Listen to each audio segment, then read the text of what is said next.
वस्तुनिष्ठ प्रश्न का ये रहा 16वां प्रश्न।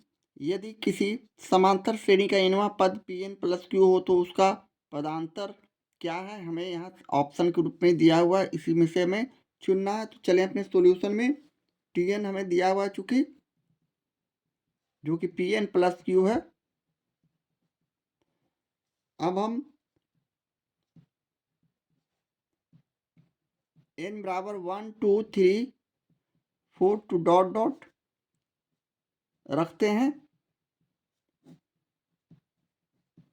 यानी T1 जो कि पहला पद हो गया P इंटू 1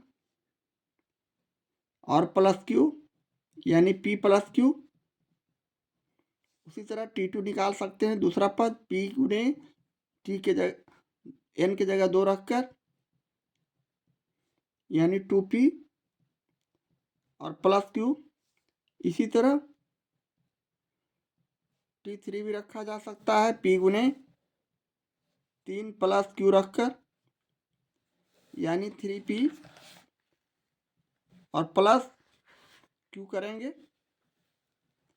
इसी तरह 4 रखकर T4 भी निकाल सकते हैं, किंतु हमें आगे AP इस तरह लिख सकते हैं, इसलिए AP equal to P plus Q 2P plus Q 3P plus Q तो डॉट डॉट और भी निकाला जा सकता है।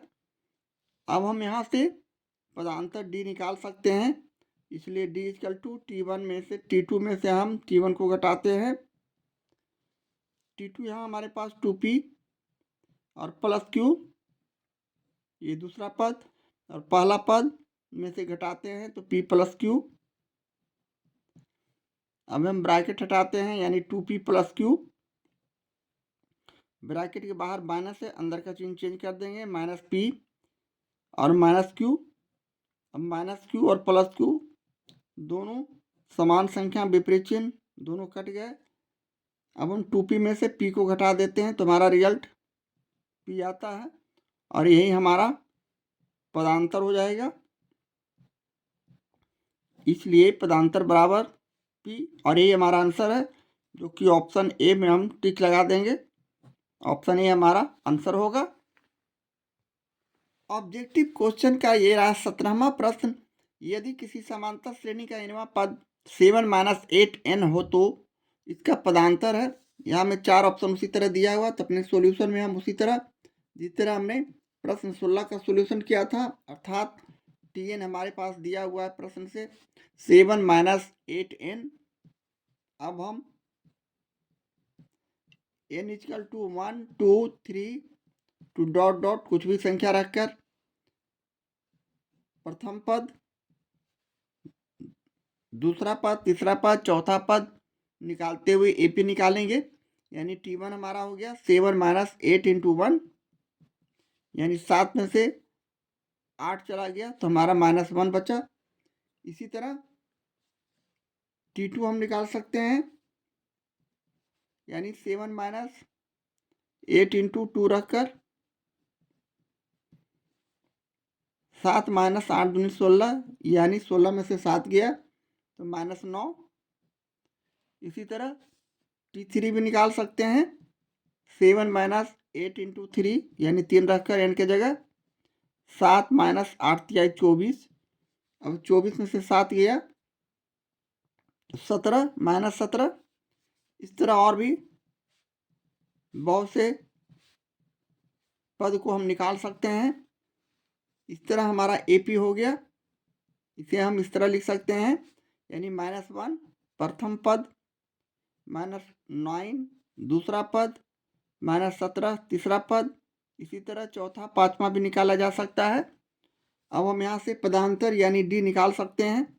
D के लिए हमें T2 - T1 करते हैं, यहाँ -9 है T2 का मान, दूसरा पद, पहला पद T1 यानी -1।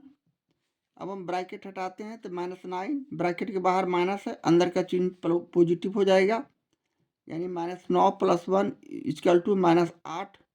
और -8 हमारा ऑप्शन ए आंसर है, जिसे हम ऑप्शन ए में इसे सही का चिन्ह लगाते हुए अपने आंसर शीट पे इसे भरेंगे और ये हमारा आंसर हो जाएगा। इस तरह हम प्रश्न 17 का सॉल्यूशन करते हैं। वस्तुनिष्ठ प्रश्न का ये रहा 18वां प्रश्न। यदि x+2, 3x और 4x+1 समांतर श्रेणी में हो तो x का मान क्या होगा। यहाँ हमें ऑप्शन ए, बी, सी और डी के रूप में दिया हुआ है, इसमें हमें चुनना है। तो यहाँ हम अपने सॉल्यूशन में, चूँकि T1, T2 और T3 तीन पद दिए हुए हैं प्रश्न से, इसका सूत्र हम लोग जानते हैं, यानी T2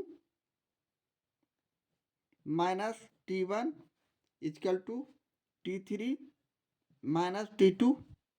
ये हमारे पास फॉर्मूला है। इस फॉर्मूले पर हम मान रखते हैं, यानी T2 दूसरा पद 3x हो गया माइनस T1 यानी पहला पद x+2 हो गया इक्वल टू T3 का वैल्यू यहाँ 4x+1 है, तीसरा पद 4x+1 किए माइनस T2 यानी 3x दूसरा पद हो गए। अब यहाँ से हम लोग x का मान निकाल सकते हैं, यानी हम इसे आगे अपने कैलकुलेशन को बढ़ाते हैं तो ब्रैकेट हटाते हैं, 3x माइनस x माइनस 2 हो जाएंगे। ब्रैकेट के बाहर माइनस है, अंदर का चिन्ह चेंज करते हुए -x -2 लिखते हुए पुनः हम राइट हैंड साइड वाली संख्या का भी ब्रैकेट हटाते हैं, 4x+1 माइनस 3x। अब हम सजातीयों को एक जगह घटाते हैं, 3x में 3x चला गया तो 2x -2। यहाँ भी हमने 3x को 4x से घटा दिया तो 3x सिर्फ बचेंगे, x+1। अब हम 2x x को एक तरफ एक जगह लाते हैं, यानी लेफ्ट हैंड साइड, तो 2x minus x equal to +1 अकेला बच जाने के बाद -2 को हम राइट हैंड साइड ले जाते हैं तो +3 +2 हो जाएंगे।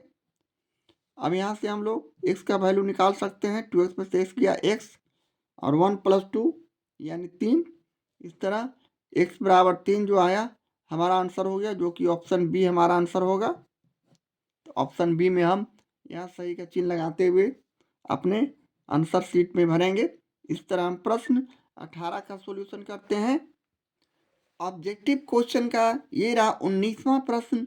1, 3, A, 7, 9, B, 13 AP में है, तो A + B का मान ज्ञात करना है हमें। तो यहाँ से हम लोग सबसे पहले AP के रूप में इसे देखते हैं, यानी 1, 3, A, 7, 9, B, 13 AP में है। अब यहाँ से हम लोग प्रथम पद A 1 लिखेंगे, इसलिए कि A है। D का मान हम T2 में से T1 को घटाकर निकाल सकते हैं। यहाँ T2 3 है, 3 में से 1 घटाए तो 2। अब हम तीसरा पद यानी T3 लिखेंगे, जिसे हम A + 2D भी लिख सकते हैं। A + 2D माने A का मान 1 + 2 × D का मान 2 रखकर हम T3 निकाल सकते हैं। तो 2 दूनी 4, 1 5, यानी 5 हमारा A का वैल्यू हो गया। सॉरी, हमें यहाँ जो A है वैल्यू तीसरा पद, इसलिए हम A बराबर 5 लिख सकते हैं प्रश्न से। इसी तरह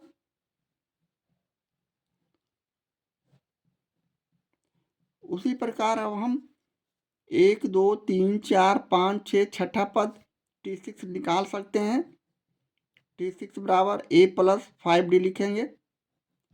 यहाँ A का मान 1 रखते हुए +5 × D का मान 2 रखते हुए हम इसे जोड़ देंगे। 1 + 5 दूनी 10 यानी 11। इसलिए यहाँ से अब हम लोग B का मान 11 लिखेंगे। अब हमारे पास व्यंजक A + B दिया हुआ है।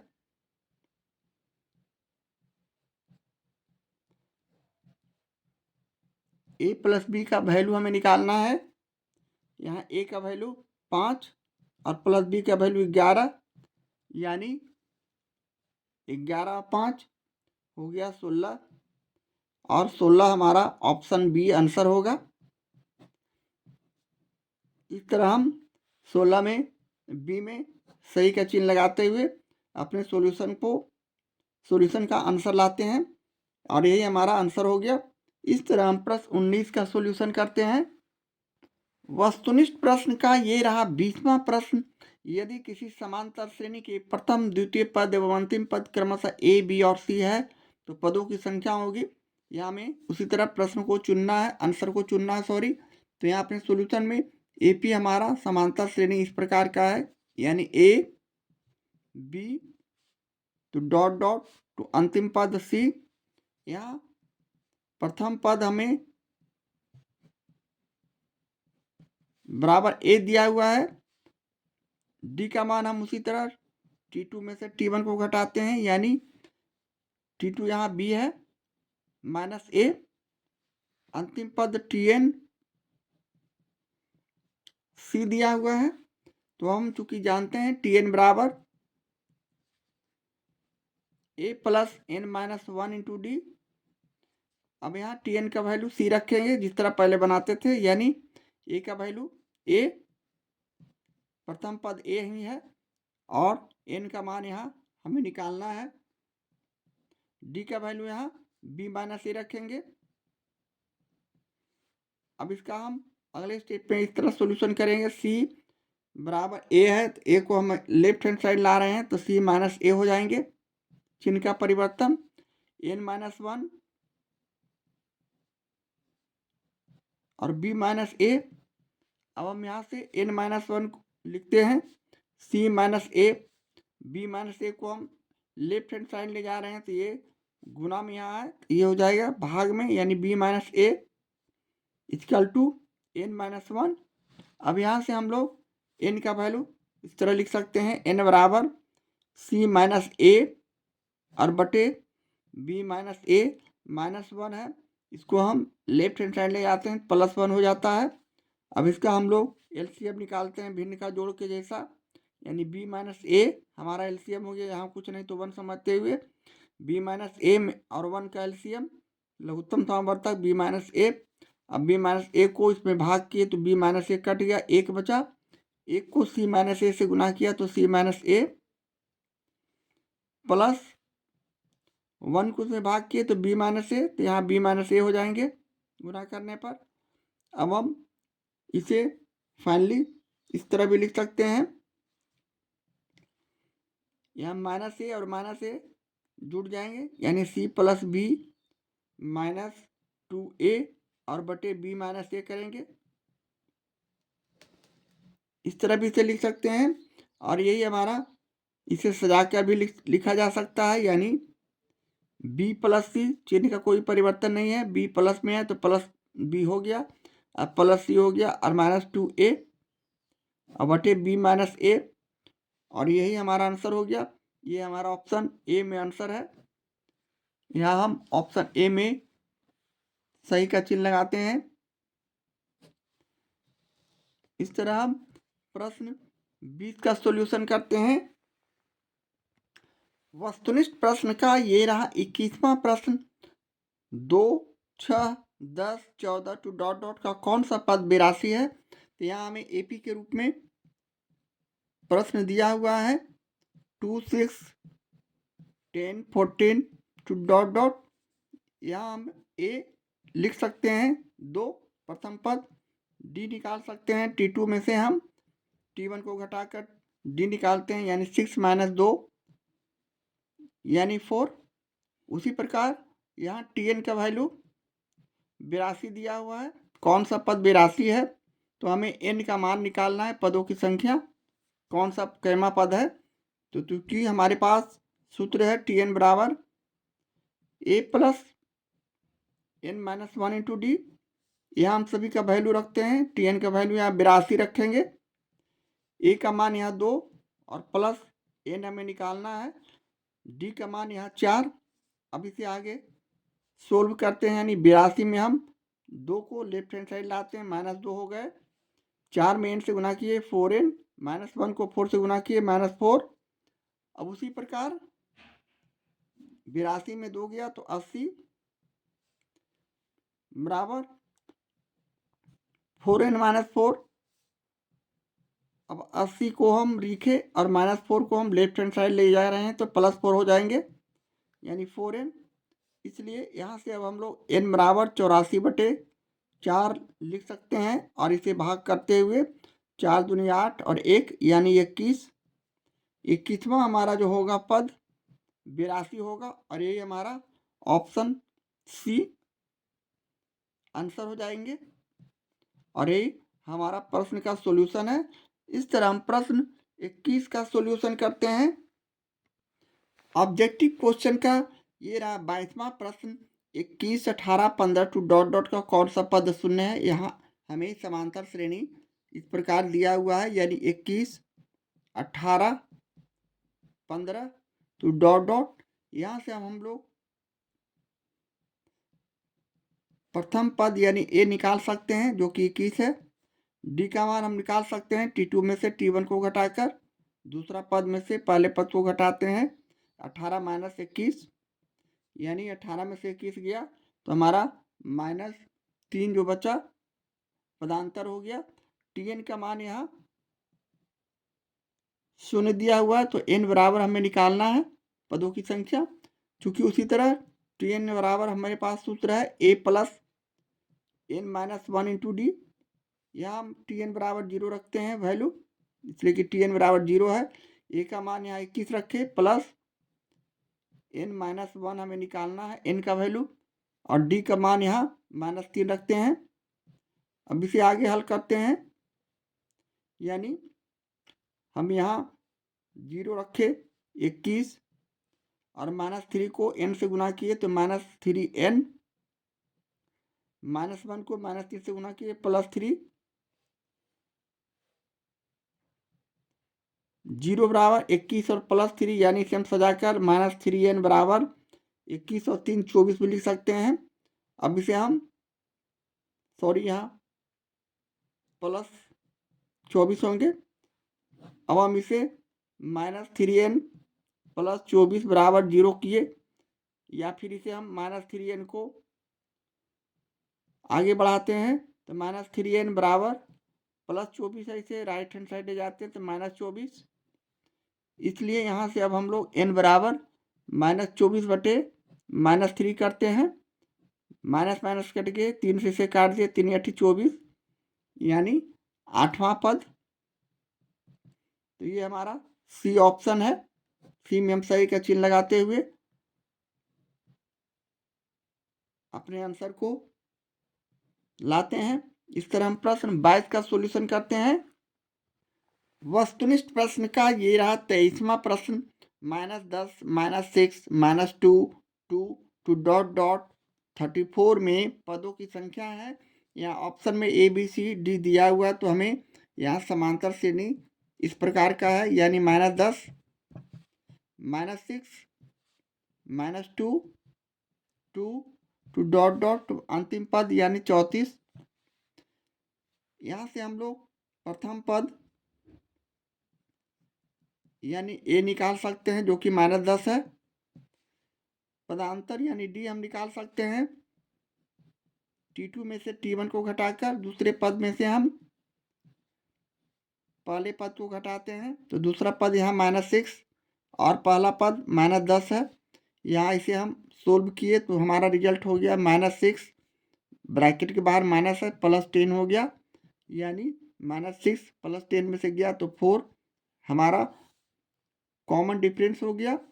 अब Tn का मान यहाँ 34 दिया हुआ प्रश्न में, तो n का मान हमें मालूम करना है।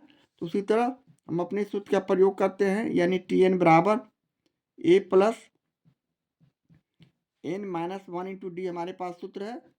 अब हम बारी बारी से सभी का वैल्यू रखते हैं। Tn का वैल्यू यहाँ 34, A का वैल्यू यहाँ -10 प्लस n - 1 × d का वैल्यू 4।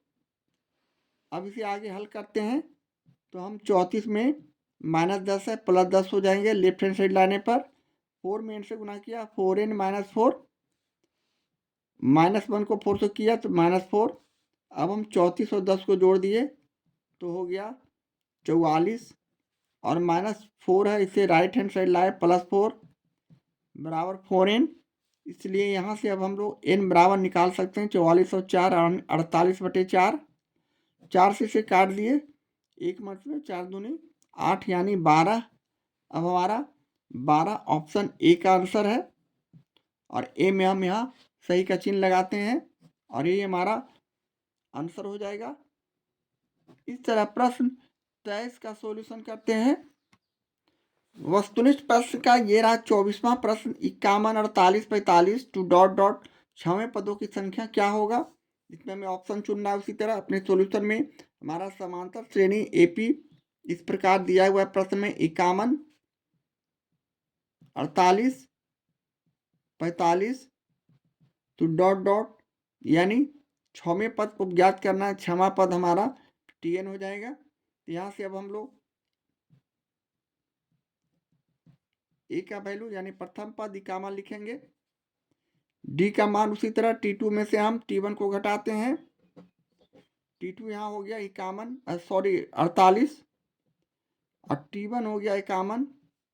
48 में 51 गया तो -3। Tn यहाँ 6वें पद को निकालना है तो 6 लिखेंगे। तो n बराबर हमें निकालना है। तो चूंकि हमारे पास सूत्र है Tn बराबर a plus n minus 1 into D. यहाँ Tn का वैल्यू 6 लिखेंगे। ए का मान यहाँ 51 प्लस n हमें निकालना है। डी का मान यहाँ -3 और इस सॉल्यूशन को आगे बढ़ाते हैं तो हमारा 6 51 को इधर लाए लेफ्ट हैंड साइड तो -51 -3 और n को गुना किए -3n -1 को -3 से गुना किए +3। अब 51 में से 6 चला गया तो हमारे पास -45 बचेंगे। +3 को हम लेफ्ट हैंड साइड ला रहे हैं तो -3 ये हो गया -3n बच जाएंगे। इसलिए अब यहाँ से हम लोग n का वैल्यू निकाल सकते हैं। -45 और -3 को जोड़ दिए तो -48 और बटे -3 ये माइनस माइनस कट गया। 3 से इसे काट दिए 16 48। इस प्रकार हमारा n का मान 16 हो जाएंगे जो कि हमारा ऑप्शन सी है। और ऑप्शन सी में हम सही का चिन्ह लगाते हुए अपने प्रश्न का आंसर लाते हैं और ये हमारा आंसर हो गया। इस तरह हम प्रश्न 24 का सॉल्यूशन करते हैं।